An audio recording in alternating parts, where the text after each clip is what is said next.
কিন্তু একটা প্রশ্ন থেকে যায় যে সরকারের মেয়াদটা কতখানি হবে এবং রাষ্ট্র মেরামতের কি কাজ ওনারা হাতে নেবেন। এই সরকার তো অনেক অনেক রক্তের বিনিময়ে পাওয়া একটা সরকার। আপনার বৈষম্য বিরোধী ছাত্র আন্দোলন যা করেছেন, এই জাতি সবসময় ওনাদের কাছে ঋণী থাকবে। নতুন যে অন্তর্বর্তীকালীন সরকারটা হলো সেই বিষয়টা নিয়ে আপনার বিশ্লেষণ। দেখুন, এই সরকার তো অনেক অনেক রক্তের বিনিময়ে পাওয়া একটা সরকার। আমাদের আশা জায়গা অনেক, এবং আপনার বৈষম্য বিরোধী ছাত্র আন্দোলন যা করেছেন, এই জাতি সবসময় ওনাদের কাছে ঋণী থাকবেন এতগুলি রক্তের বিনিময়ে যেটা পাওয়া। কিন্তু আমি যারা যারা শপথ নিয়েছেন ওনাদের গ্রহণযোগ্যতা, সামাজিক গ্রহণযোগ্যতা বা নিজ নিজ কর্মক্ষেত্রে গ্রহণযোগ্যতার ব্যাপারে তো কোনো প্রশ্নই আমরা রাখতে পারি না। ওনারা তো সবাই খুব সাকসেসফুল মানুষ। কিন্তু একটা প্রশ্ন থেকে যায় যে সরকারের মেয়াদটা কতখানি হবে এবং রাষ্ট্র মেরামতের কি কাজ ওনারা হাতে নেবেন। এটা না জানা পর্যন্ত আসলে আনসার করা কঠিন যে ওনাদের কাজটা কেমন হওয়া উচিত বা কি হওয়া উচিত। সো এই জিনিসটা ব্যাপার। আর কি থাকবে তাহলে আপনাদের? না, আমাদের তো প্রত্যাশা অনেক যে আমরা তো না, আমরা তো চাই গণতন্ত্র পুনঃপ্রতিষ্ঠিত হবে, মানুষ ভোট দিতে পারবে, যে ভোটটাও 14 বছর দিতে পারে না। বাট এটাও সত্যি যে ভোটের আগে ভোটই একমাত্র গণতন্ত্র কনফার্ম করে না। এটাও সত্যি ভোটের আগে আরও অনেক কিছু করা দরকার হতে পারে। বাট সেই জিনিসটা কি করবে, কতখানি সময় করবে, সেই ব্যাপারে তো ইউনূস সাহেব এবং ওনার যে ক্যাবিনেট ওনারাই ঠিক করবেন। এটা তো আমরা বলতে পারছি। প্রথম আসলে তাদের কি বিষয়ে হাত দেওয়া উচিত, প্রথম কোন কাজগুলো আসলে করা উচিত? আমি মনে করি তো গণতান্ত্রিক ক্ষেত্রে নির্বাচন কমিশনের ব্যাপারটাই তাদের হাত দেওয়া উচিত। নির্বাচন কমিশন পুনর্গঠন থেকে আরম্ভ করে সে ব্যাপারে কথা বলা উচিত। তারপর আমলাদের যেই ব্যাপারটা সেটা করা উচিত। সবচেয়ে বড় কথা, জাতিকে আমলা পুলিশ বলেন, সবাইকে ব্যবসায়ী বলেন, একটা কনফিডেন্স আনা উচিত যে তারা ভালোভাবে কাজ করতে পারবে। দুর্নীতির ব্যাপারটা অনেক ইম্পর্টেন্ট, করা উচিত। আর কিছু কিছু আইন আছে যদি ওনারা করতে চায়, যেমন আপনার অর্থনৈতিক রাষ্ট্রদ্রোহিতা পাশ করা উচিত, যার কারণে বাংলাদেশ থেকে লক্ষ লক্ষ কোটি টাকা পাচার হয়ে গিয়েছে। তাদেরকে কিভাবে আনবে, এই মানুষগুলি যা মারা গিয়েছে, যাদের হাতের রক্ত লাগা, তাদের বিচারের কাজ কিভাবে হবে, এগুলিও খুব ইম্পর্টেন্ট। সো সব কিছু মিলিয়ে অনেক কিছু। এখন ওনারা কি করবেন, ভবিষ্যতে আমাদের সাথে বসবেন কিনা বা কি কর্ম পরিকল্পনা হবে, সেটা সময় বলে দেবে।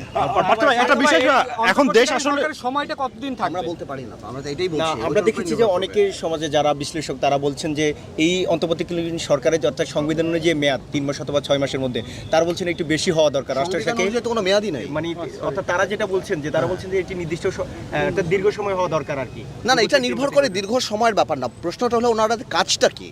ওনারা তো একটা কাজ হাতে নেবেন যে আমরা এই করব, তখন বোঝা যাবে যে কোন সময়ের মধ্যে ওই কাজটা করতে পারবেন, কোন সময় পারবেন না।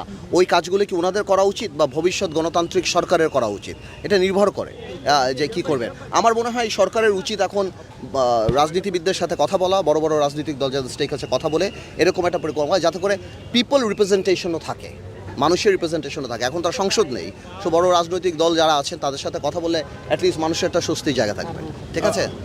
একটা বিষয় সেটা হচ্ছে দেশে এখন আইন শৃঙ্খলা পরিস্থিতি নিয়ে খুব কথা হচ্ছে, কারণ পুলিশ একদমই নেই, লুটপাটের ঘটনা ঘটছে। সেক্ষেত্রে কি তাদের পুলিশের রিফর্মের দিকে আসলে নজর দেওয়া? রিফর্ম, পুলিশের কনফিডেন্স ফিরিয়ে আনতে হবে। এই পুলিশ দলীয়করণের কারণে গত 16 বছরে পুলিশ প্রশাসন ভেঙে পড়েছে, অন্যান্য প্রশাসন, কিন্তু পুলিশে আরও অনেক ভালো ভালো মানুষ আছেন, অনেক, সবাই তো দলীয়করণ হয় নাই। ওনাদেরকে কনফিডেন্স নিয়ে ফিরিয়ে আনতে হবে, তাহলে ঠিক হয়ে যাবে ইনশাআল্লাহ। থ্যাংক ইউ ভাই। আমাকে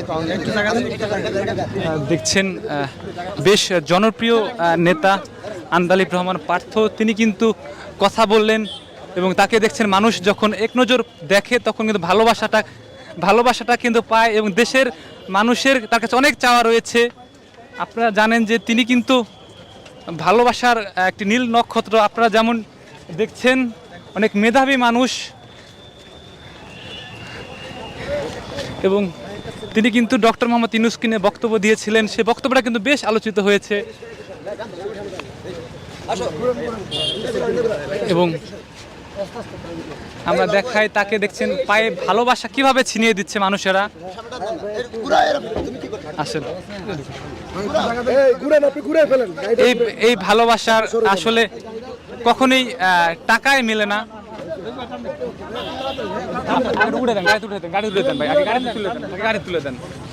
গাড়িতে দেখছেন উঠে যাচ্ছে। আপনার দেশবাসী যারা ভালোবাসেন তাকে, অনেক ভালোবাসেন, এক নজর তাকে দেখার জন্য কত মানুষ তাকে ঘিরে ধরেছে, কত মানুষ তাকে ভালোবাসছে। তার সাথে রয়েছে তার মিডিয়া, যিনি দেখেন সেই ভাই রয়েছেন। আমরা তার এক নজর তার ভালোবাসা পাওয়ার জন্য মানুষ দেখে যেভাবে ছুটছেন, তিনি কিন্তু প্রধানমন্ত্রী শেখ হাসিনার কিন্তু ভাগ্নে নিক্সন চৌধুরীর আপন খালাতো ভাই, এবং তারপরেও তিনি দেশের ভালোবাসা কিন্তু মানুষের পিছে লড়ে যাচ্ছেন। সবাইকে ধন্যবাদ।